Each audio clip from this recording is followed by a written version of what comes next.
Hello everyone, ಹೇಗಿದ್ದೀರಾ ಎಲ್ಲರೂ? ನಾನು Lakshmi. Welcome to V V blogs. ಇವತ್ತು ನಾನು ಸ್ಟಿಚ್ ಮಾಡ್ತಾ ಇರೋದು 2 ಸ್ಯಾರಿ ತೊಗೊಂಡಿದ್ದೀನಿ. ಸ್ಯಾರಿನ ಸ್ಟಿಚ್ ಮಾಡ್ತಾ ಇರೋದು. ಸೊ ಗ್ರೀನ್ ಕಲರ್ ಇನ್ನೂ ಕಟ್ ಮಾಡಿಲ್ಲ.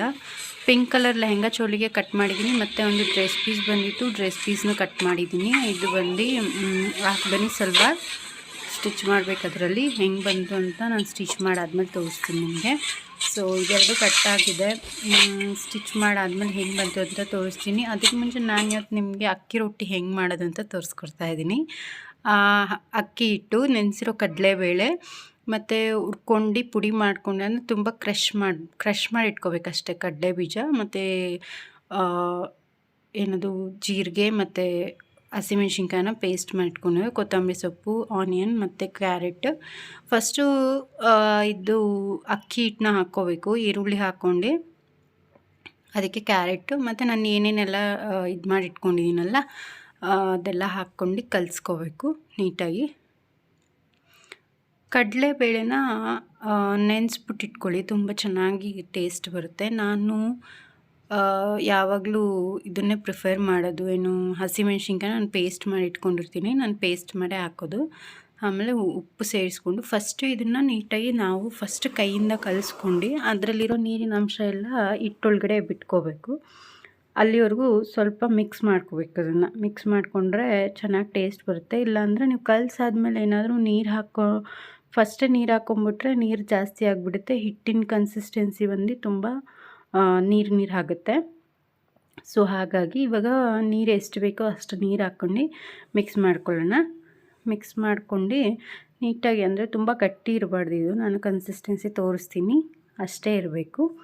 ಅಷ್ಟೇ ಇದನ್ನು ನೀಟಾಗಿ ಮಿಕ್ಸ್ ಮಾಡಿಕೊಂಡು ನೋಡಿ, ಇದೇ ಕನ್ಸಿಸ್ಟೆನ್ಸಿಗೆ ಇಟ್ಕೊಂಡು ಈಗ ಇದನ್ನು ಎತ್ತಿಟ್ಕೊಳ್ಳೋಣ. ಇದಕ್ಕೆ ಇವಾಗ ನಾವು ಕಾಯಿ ಚಟ್ನಿ ಮಾಡ್ಕೊಳ್ಳೋಣ. ಓಕೆನಾ? ಕೊಕೊನಟ್ ಚಟ್ನಿ. ಅದಕ್ಕೇನೆಂದರೆ ಒಂದು ಮಿಕ್ಸಿ ಜಾರಿಗೆ ಹಸಿ ತೆಂಗಿನಕಾಯಿ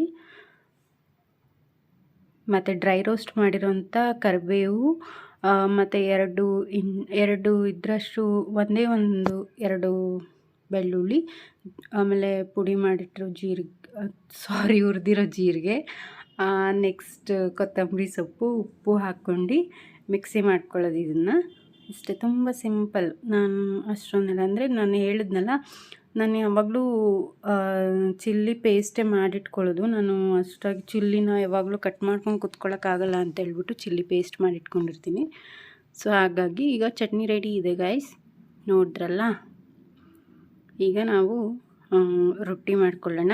ರೊಟ್ಟಿ ಮಾಡೋದಕ್ಕೆ ತವಾ ಇಟ್ಟಿದ್ದೀನಿ. ನಾನು ಸಿಲ್ವರ್ ಫಾಯಿಲ್ ಪೇಪರ್ ತೊಗೊಂಡಿದ್ದೀನಿ. ನನಗಿಲ್ಲಿ ಬಾಳೆ ಎಲೆ ಸಿಕ್ಕಿರಲಿಲ್ಲ. ನೀವು ಬಾಳೆ ಎಲೆ ತೊಗೋಬೋದು, ಮತ್ತು ಹೋಳಿಗೆ ಪೇಪರ್ ಬರುತ್ತಲ್ಲ ಅದು ತೊಗೋಬೋದು, ಅದು ಚೆನ್ನಾಗಿರುತ್ತೆ. ಸೊ ನನಗೆ ಅದೆರಡು ಅವೈಲೇಬಲ್ ಇಲ್ಲದೆ ಇರೋದ್ರಿಂದ ನಾನು ಸಿಲ್ವರ್ ಫಾಯಿಲ್ ತೊಗೊಂಡಿದ್ದೀನಿ. ಸಿಲ್ವರ್ ಫಾಯಿಲ್ಗೆ ಫಸ್ಟು ಆಯಿಲ್ನ ನೀಟಾಗಿ ಗ್ರೀಸ್ ಮಾಡ್ಕೊಳ್ಳಿ. ಗ್ರೀಸ್ ಮಾಡ್ಕೊಂಡು ಈಗ ಹಿಟ್ಟು ತೊಗೊಳ್ಳೋಣ.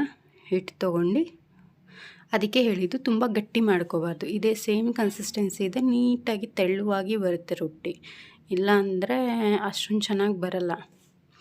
ಸೊ ಹಾಗಾಗಿ ನೀಟಾಗಿ ಇದನ್ನು ಸಿಲ್ವರ್ ಫಾಯಿಲಲ್ಲಿ ಕೈಯಿಂದನೇ ಮಾಡ್ಕೋಬೇಕು.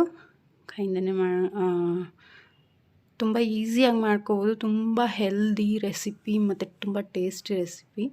ಮಾರ್ನಿಂಗ್ ಬ್ರೇಕ್ಫಾಸ್ಟ್ಗೆ ತುಂಬ ಸೂಪರಾಗಿರುತ್ತೆ. So you have to try once. ನೀವು ಒಂದ್ಸರಿ ಟ್ರೈ ಮಾಡಿ. ಈಗ ತವಾ ಬಿಸಿಯಾಗಿದೆ. ಈಗ ಫಾಯಿಲ್ ಪೇಪರ್ನ ಅದ್ರ ಮೇಲ್ಗಡೆ ಹಾಕೊಳ್ಳೋಣ. ಫಸ್ಟ್ ನಿಮ್ಗೆ ಹಂಗೆ ಅನಿಸುತ್ತೆ. ಬಾಳೆ ಎಲೆ ಆದರೆ ಇನ್ನೂ ತುಂಬ ಈಸಿಯಾಗಿ ಬರುತ್ತೆ. ಮತ್ತು ಹೋಳಿಗೆ ಕವರ್ ಆದ್ರೂ ಅಷ್ಟೇ. ಸಿಲ್ವರ್ ಫಾಯಿಲ್ ಏನಂದರೆ ಇದು ಸ್ವಲ್ಪ ಕ್ರಷ್ ಆಗಿರುತ್ತಲ್ಲ. ಸೊ ಹಾಗಾಗಿ ಇದನ್ನು ಹೆಂಗೆ ಬಿಡಿಸ್ಕೊಳ್ಳೋದು ಅಂದರೆ, ನೀವು ಅದನ್ನು ಬಿಡಿಸ್ಕೊಳ್ಳೋದಕ್ಕೆ ಏನು ಜಾಸ್ತಿ ಇದು ಮಾಡೋಂಗಿಲ್ಲ. ತವಾ ಮೀಡಿಯಮ್ ಹೀಟ್ ಮಾಡ್ಕೊಳ್ಳಿ, ತುಂಬ ಹೀಟ್ ಮಾಡ್ಕೊಳ್ಳೋಕೆ ಹೋಗಬೇಡಿ. ನಾನು ಹಾಗೇನೆ ಒಂದೊಂದು ಸರಿ ಚಾಕುನಲ್ಲಿ, ಅಂದರೆ ನಾನು ಸ್ಪ್ಯಾಚುಲಾ ಯೂಸ್ ಮಾಡೋದು ತೋರಿಸ್ತೀನಿ. ಚಾಕುನಲ್ಲಾದರೆ ಇನ್ನೂ ತುಂಬ ಚೆನ್ನಾಗಿ ಬರುತ್ತೆ. ಸೊ ಹಾಗಾಗಿ ಯೂಸ್ ಮಾಡಿಕೊಂಡೆ ನಾನು. ಮತ್ತು ಇವಾಗ ಫ್ಲಿಪ್ ಮಾಡ್ಕೊಳ್ಳೋಣ. ನೋಡಿದ್ರಲ್ಲ, ತುಂಬ ಚೆನ್ನಾಗಿ ಟೇಸ್ಟಿಯಾಗಿರುತ್ತೆ. ನೀವು ಒಂದ್ಸರಿ ಟ್ರೈ ಮಾಡಿ, ನಿಜ ನಿಮಗೆ ಇಷ್ಟ ಆಗುತ್ತೆ. ಸೊ ಇವಾಗ ಆಗಿದೆ. ಇವಾಗ ಇದನ್ನು ನಾವು ತೆಗೆದು ಹಾಕ್ಕೊಳ್ಳೋಣ. ಈಗ ನೆಕ್ಸ್ಟ್ ಇನ್ನೊಂದು ತೋರಿಸ್ಕೊಡ್ತಾ ಇದ್ದೀನಿ. ಯಾರಿಗೆ ಅಂದರೆ ಅಕಸ್ಮಾತ್ ನಿಮ್ಗೆ ಗೊತ್ತಾಗಿಲ್ಲ ಅಂದರೆ ಇದನ್ನು ನೋಡ್ಕೊಳ್ಳಿ. ನೋಡಿದ್ರಲ್ಲ, ಸ್ವಲ್ಪ ಪ್ರೆಸ್ ಮಾಡಬೇಕು. ಪ್ರೆಸ್ ಮಾಡಿದ್ರೆ ಅದು ಹೋಗಿ ತವಕ್ಕೆ ಸ್ವಲ್ಪ ಹಾಗೆ ಅಂಟ್ಕೊಳ್ಳುತ್ತೆ ಮತ್ತು ಆಮೇಲೆ ಅದು ನೀಟಾಗಿ ಎದ್ದೇಳುತ್ತೆ ಫಾಯಿಲ್ ಪೇಪರ್. ನೋಡಿದ್ರಲ್ಲ, ಈ ಥರನೇ. ಈಗ ಸ್ಪ್ಯಾಚುಲಾದಲ್ಲಾದರೂ ಮಾಡ್ಕೋಬೋದು. 2 ಆಪ್ಷನ್ ಇದೆ, ನಿಮ್ಗೆ ಹೆಂಗೆ ಬೇಕೋ ಇಷ್ಟ ಬರುತ್ತೋ ಹಂಗೆ ಮಾಡ್ಕೊಳ್ಳಿ.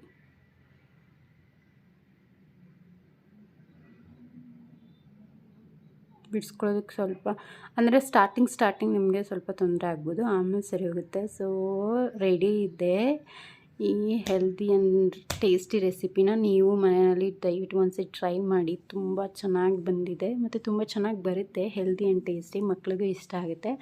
ಐ ಹೋಪ್ ನಿಮಗೆ ಈ ವ್ಲಾಗ್ ಇಷ್ಟ ಆಗಿದೆ ಅಂತ. Thank you so much.